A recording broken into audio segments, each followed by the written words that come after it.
வணக்கம். வாழ்க வளமுடன்.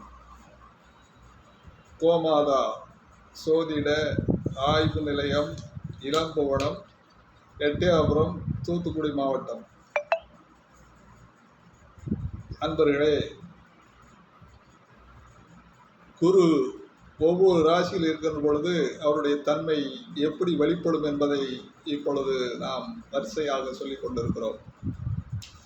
தற்பொழுது கன்னியிலே குரு இருந்தால் அவர் என்ன செய்வார், அவருடைய தன்மை என்ன என்பதை இங்கே நான் விளக்க இருக்கிறேன். கன்னியில் குரு இருக்கின்ற பொழுது அவர் அறிவாளியாக இருப்பார்.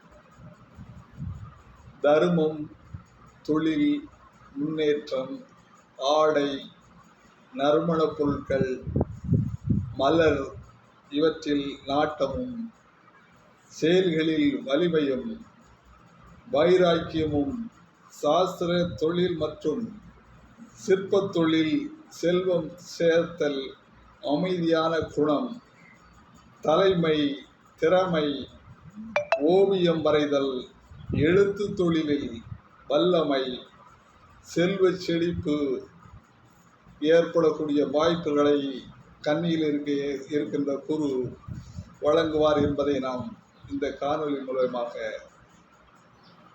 விளக்கிக் கொண்டிருக்கிறேன். அன்பர்களே, கன்னி ராசியில் குரு இருக்க பிறந்தவர்கள் எப்படி இருப்பார்கள் என்பதை இங்கே இந்த காணொலியில் விளக்கப்பட்டிருக்கிறது.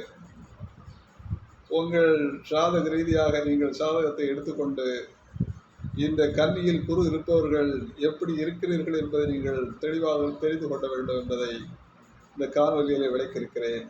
நீங்கள் இதை உற்று கவனித்து பயன்பெறுமாறு உங்களை அன்புடன் வேண்டி விரும்பி கேட்டுக்கொள்கிறேன். வாழ்க வளமுடன்.